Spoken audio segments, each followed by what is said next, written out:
중앙환경분쟁조정위원회가 의정부시의 자일동 소각장 이전 계획을 적합하다고 판단했습니다. 자일동 이전을 반대해온 양주시와 포천시는 조정위의 결정에 반발하며 수용 불가 입장을 밝혔습니다. 포천시의회가 구리 포천 고속도로의 통행료를 인하해야 한다고 지적했습니다. 포천시가 개선점을 도출해낼 수 있을지 관심이 집중됩니다. 양주 아트센터 건립을 위한 실시 설계 용역이 시작됐습니다. 양주 아트센터는 양주시 최초의 전문 공연장으로 오는 2026년 완공을 목표로 하고 있습니다. 비산먼지를 불법으로 배출한 공사장이 무더기로 적발됐습니다. 경기도 특별사법경찰단은 사업장 360곳을 단속해 66건의 위반 사항을 적발했다고 밝혔습니다.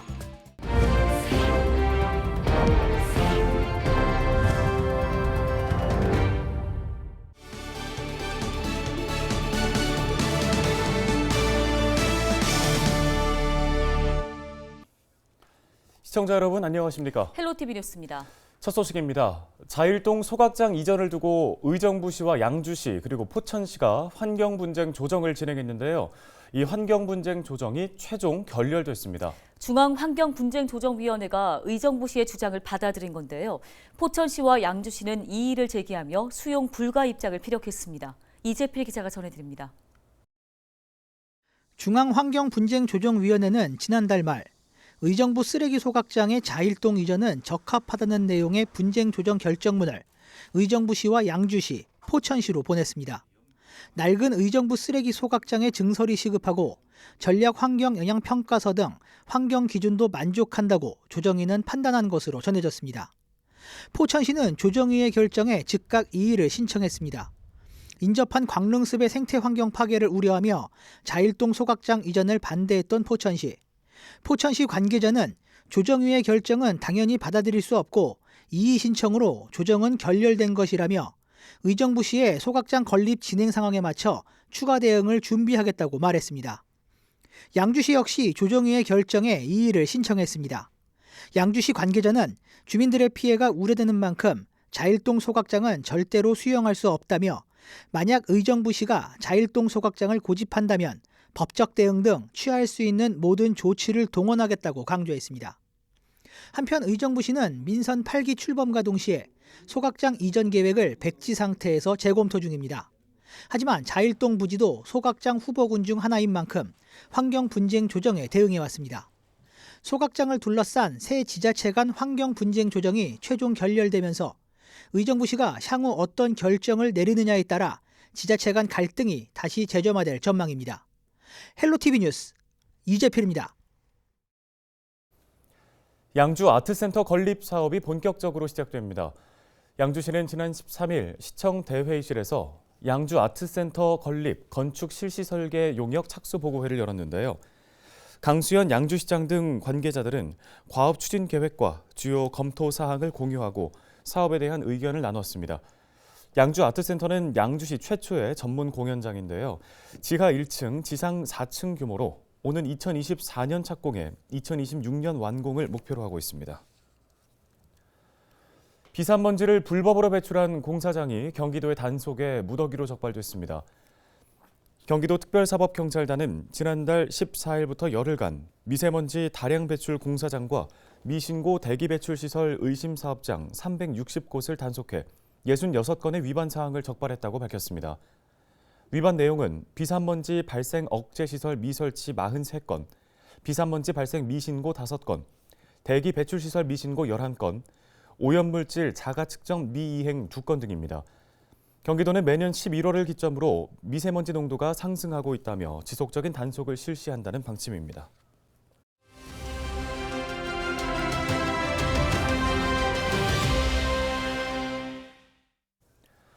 구리 포천 고속도로를 이용하는 포천 시민들의 부담이 커져가고 있습니다. 바로 비싼 통행료 때문인데요. 포천시의회가 문제를 제기했는데 포천시가 개선점을 도출해낼 수 있을지 관심이 집중되고 있습니다. 네, 임종훈 포천시의회 운영위원장을 전화 연결해 보겠습니다. 안녕하십니까? 네, 안녕하세요. 포천시의회 임종훈 운영위원장입니다. 예, 포천 시민들 구리 포천 고속도로 통행료에 대해서 불만이 큰 상황인데요. 아무래도 비싼 그 요금 때문일까요? 네, 포천 구리 고속도로는 포천 세종 고속도로의 1단계 민자 사업 구간인데요. 국가 재정이 어렵고 효율성이 낮다는 이유로 정부 재정 사업이 아닌 민간 자본에 의해 건설되어 2017년 6월에 개통되었습니다. 포천 시민의 염원인 고속도로 개통으로 지역 발전에 크게 기여할 것으로 기대했는데 실시 협약 당시보다 1,000원이나 비싼 통행료로 포천 시민을 포함한 수도권 북부 지역 주민들의 볼멘 소리가 상당합니다.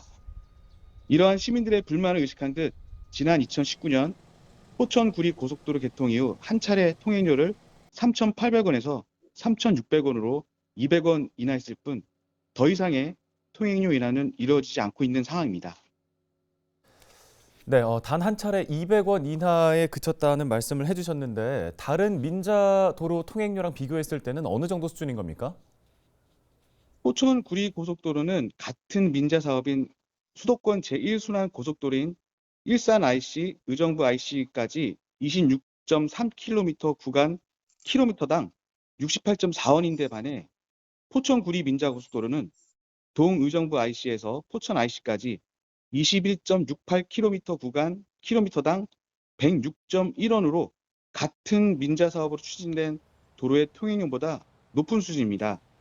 그러다 보니 포천구리 고속도로를 이용하는 시민들은 과도한 통행료를 지불해옴에 따라 불평등하고 불합리한 통행료 부담을 떠안으면서 과중한 경제적 부담과 지역적 차별에 불만이 팽배해져 있는 게 사실입니다. 네, 통행료가 비싸도 계속 이 고속도로를 이용할 수밖에 없는 건 이제 부족한 교통 인프라 때문인데 이 문제를 위해서 배경현 포천시장도 좀 문제점을 이해를 하고 있는 것으로 알고 있습니다. 통행료 인하를 위해 포천 앞으로 어떤 방향으로 나아가야 한다고 보시는지요? 정부가 2018년도에 제정고속도로 대비 1.43배인 민자고속도로 평균 통행료를 2022년까지 1.1배 내외로 인하하겠다고 민자고속도로 공공성 강화를 위한 통행료 관리 로드맵을 발표까지 한 만큼 우리 시는 정부가 추진하고 있는 동일 서비스, 동일 요금을 목표의 수준에 도달하고 통행료를 현실에 맞게 통행료 1.1배 이내 수준으로 인하할 수 있도록 시장님을 비롯한 집행부 공직자 여러분의 적극적인 행정 추진과 관심을 갖고 국토교통부에 통행료 인하를 강력히 요구해야 할 것입니다. 또한 포천시의회 의원 일동은 포천 세종고속도로 포천 구리 민자 구간 통행료 인하 촉구 건의안을 이번 정례회에서 의결하고 국토교통부에 촉구 건의안을 전달할 예정입니다. 네, 알겠습니다. 말씀은 여기까지 듣겠습니다. 포천시의회 임종훈 운영위원장이었습니다.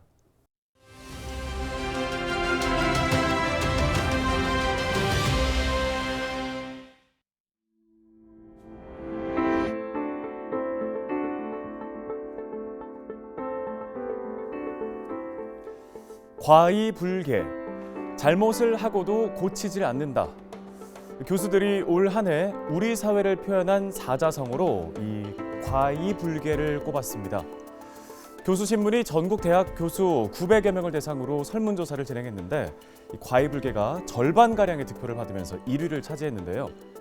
설문에 응답한 한 교수는 이 과이불개를 추천한 이유로 우리나라 고위층 인사들의 언행이 이 말을 잘 보여주고 있기 때문이라고 밝혔습니다. 잘못을 하고도 인정하거나 고치질 않고 자기 정당화에만 몰두하고 있다는 지적인데요. 조선 왕조실록을 보면 성군으로 불린 세종이 자신의 잘못을 인정하고 후회하며 이를 고치는 장면이 많이 등장합니다. 하지만 지금의 우리 사회, 잘못을 고치거나 처벌받기는커녕 인정하지도 않는 이 같은 현상, 어떻게 받아들여야 할까요? 자, 이 과이불개 외에도 교수들은 덮으려고 하면 더욱 드러난다는 욕계 미창, 그리고 알을 쌓아놓은 듯 위태로움을 뜻하는 누란 지위를 각각 2위와 3위의 사자성어로 꼽기도 했습니다.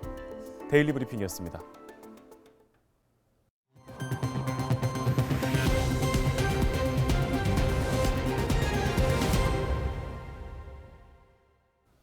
다음 소식입니다. 연천군이 14일 지역 의료 인프라 개선을 위해 인제대학교 상계백병원과 업무 협약을 체결했습니다. 인제대 상계백병원은 주민들을 위한 의료 봉사활동과 의료 강좌를 지원하기로 했습니다. 또 진료협력센터를 통해 응급 환자에 24시간 대응할 수 있도록 협력 체계를 구축하기로 약속했습니다. 한편 연천군은 공공의료 서비스 확대와 의료 사각지대 해소를 위해 경기도에 경기의료원 연천병원 설립을 요청한 상태입니다. 배경현 포천시장이 투자 유치를 위해 삼보물류그룹 본사를 방문했습니다.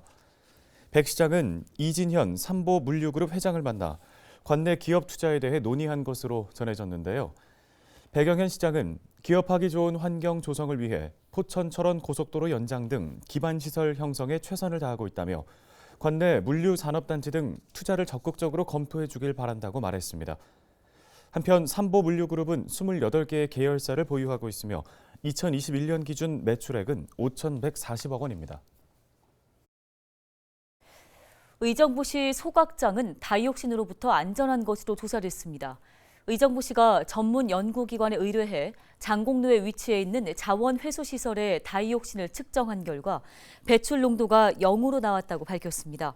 또 별도로 실시한 폐수 검사에서도 다이옥신은 검출되지 않았다고 덧붙였는데요. 의정부시는 다이옥신 측정 결과 등 정보를 지역 주민들에게 공개하고 있습니다. 이번 측정 역시 지역 주민들이 직접 참여해 객관적으로 진행됐다고 설명했습니다. 헬로티비 뉴스가 오늘 준비한 소식은 여기까지입니다. 네, 시청해주신 여러분 고맙습니다.